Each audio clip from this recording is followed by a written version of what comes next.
next governor of the state of North Carolina. We need him desperately. He's already steered off our current governor. We may have helped a bit, Pat. I don't know how much we can take responsibility. But, ladies and gentlemen, I can go on and tell you all the attributes of Pat, but I'm going to speak selfishly. And I think Tim, Nathan, and all my fellow General Assembly members and Council of State members will say, we need Pat McCrory in Raleigh. So without further ado.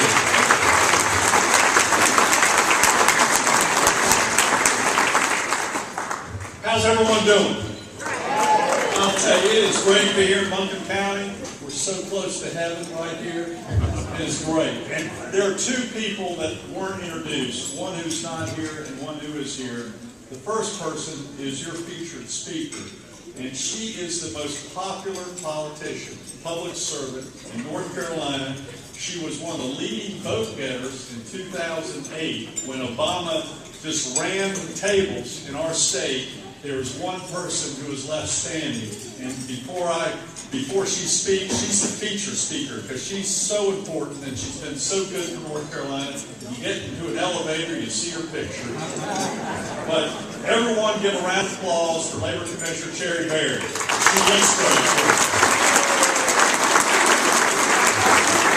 And there's one other race that I have to talk about, which I think is the most important race in North Carolina, and that is for the state Supreme Court.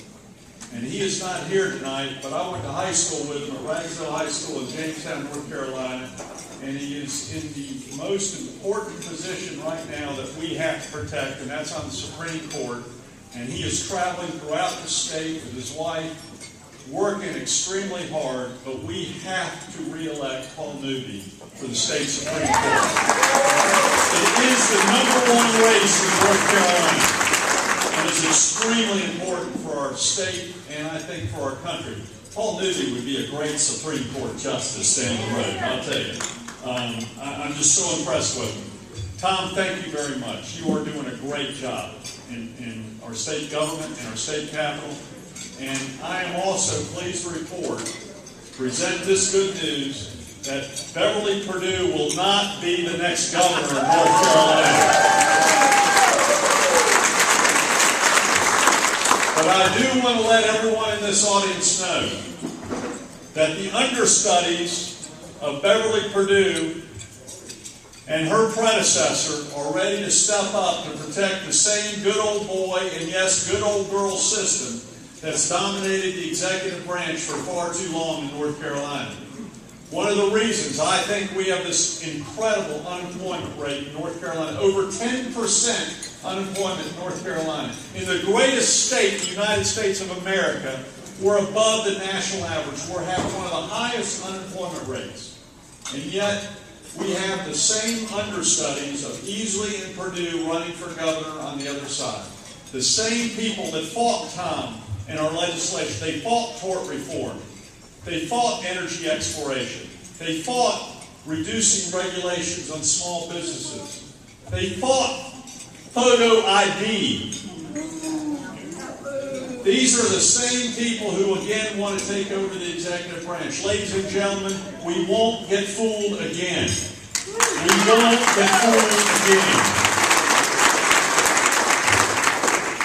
They again want to be boss of North Carolina. They want to be the new boss will just be like the old boss, to quote the song. Ladies and gentlemen, I'm running for governor not because I want to be your boss, it's because I want to be a leader and help North Carolina get out of this recession and create jobs through the private sector. Which is exactly what we need to do. Now, I've had a great time this past year traveling the state, but I've also, in addition to meeting people throughout the state, I've also get to meet other leaders throughout this nation.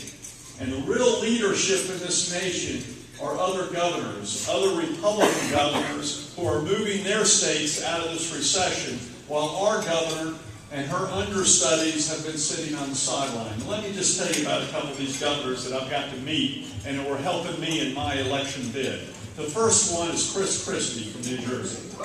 He's absolutely, everything you see about Chris Christie on TV, he's just like that in real life. In fact, when I was meeting with him and his wife for about 35 minutes before an event that he was giving me in Greensboro, Chris, the governor, came up to me and he said, "Can you believe they're considering me for President of the United States?"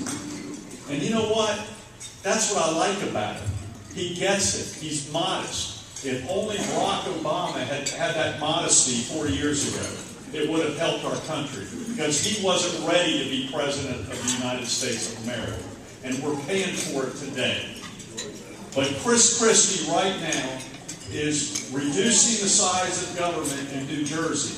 And I ask you, and I said this right in front of Governor Christie, if they can do it in New Jersey, we can surely do it in North Carolina. And then I've become good friends with Nikki Haley across the border in South Carolina.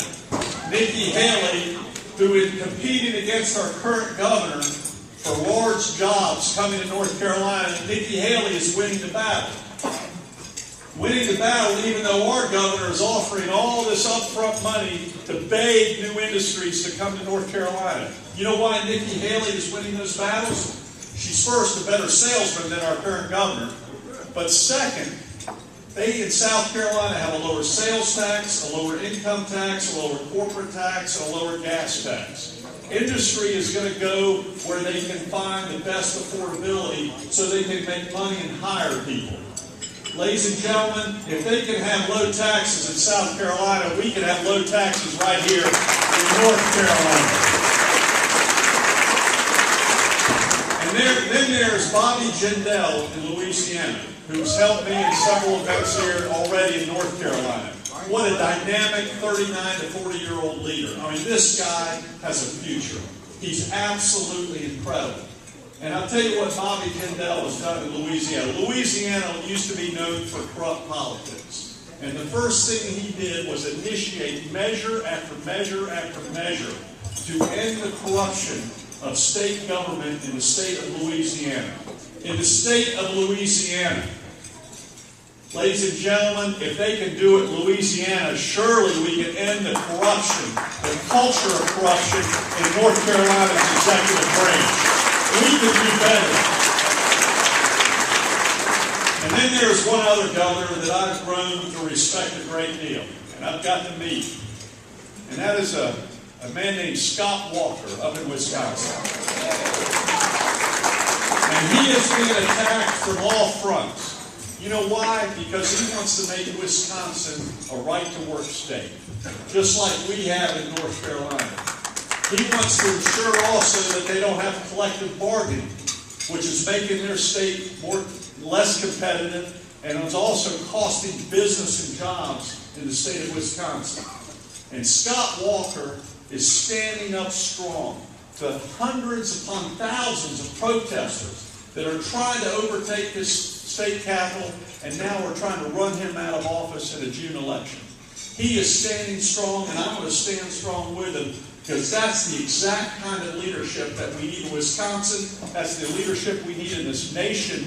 And my gosh, that's the leadership we need in North Carolina to ensure that North Carolina will keep its right-to-work status right now. And I want to warn you, with the National Democratic Convention being held right down the mountain, not far from here, they're already making people with the convention sign agreements that they have to have union labor. That they have to have union labor. Their goal right now, the reason the unions are going to pour millions of dollars into this state, is they want to have collective bargaining for all government employees, and they want to stop our right-to-work status here in North Carolina, which is our greatest economic development tool. Ladies and gentlemen, we are in for a battle. All of these candidates. In Asheville, you know it better than anyone. In 2008, we had thousands of people come to our state from out of state. They called them volunteers. They were paid volunteers. And you had many right here in Buncombe County, where they won by 25,000 votes in the governor's election. 25,000 votes, and some of them maybe even lived in Nashville. That's a joke, guys. This is going to be a battle. This is going to be a battle for the future of our state, because this is the greatest state. We need to unleash these resources that we have underneath the ground. Our governor and her understudies have sat on the sidelines now for far too long on the issue of natural gas exploration. And now all of a sudden at election time, all of a sudden they're starting to say, well, maybe we should consider it. This is why other governors already have unleashed the resources that they have. We have the natural resources in the West, in the Piedmont, and the coastal areas to create new jobs in North Carolina, because people are suffering right now. And North Carolina can do better. We can do better in travel and tourism. We can do better in manufacturing. We can do better in companies that bring innovation and entrepreneurship. We can do better with small businesses.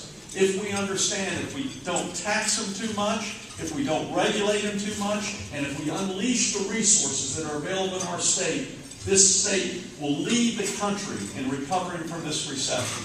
That is my goal. But we as Republicans must also understand, as the private sector has understood for the last 3 years, we're going to have to do more with less. Because I'm telling you right now, the state budget's in very tough shape. Despite the great work of our Republican leadership, the budget is still in very tough shape. Over $2 billion of unfunded liability right now.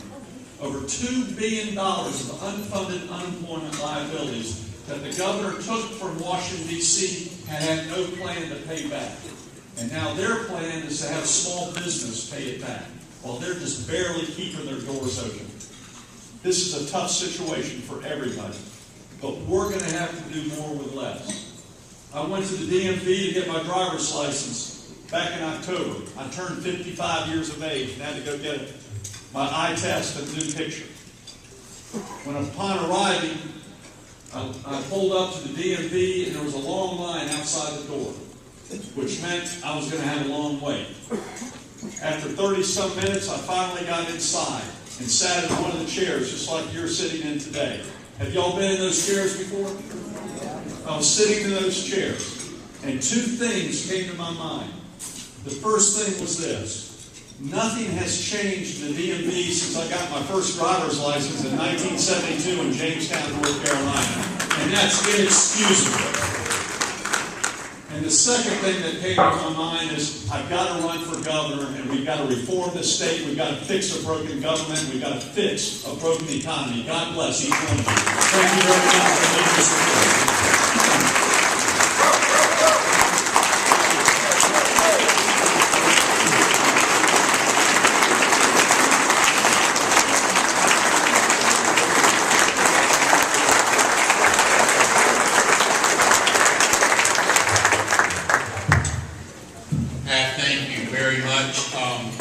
Pat just told me he really needs to go home and see his wife to see if she still remembers him. So we're going to let him hit the road and head back down to the great state. If I'm going to cut anything, it's going to be first the income tax, because the income tax is having a bigger impact on our jobs than anything else. And then I'll have it in progressive order, but if we can cut it, we will. But my major priority is the income tax. Tax on productivity is something that's failing our state right now. And jobs throughout the state of North Carolina are in decline. We are not competing even against Virginia or South Carolina. We have an unemployment rate that's unacceptable. And we have incredible resources, including natural gas, underneath our ground, that the governor and her understudies who want to take her place have been sitting on the sidelines while people are suffering. Why do you think at this point in time she's advocating fracking?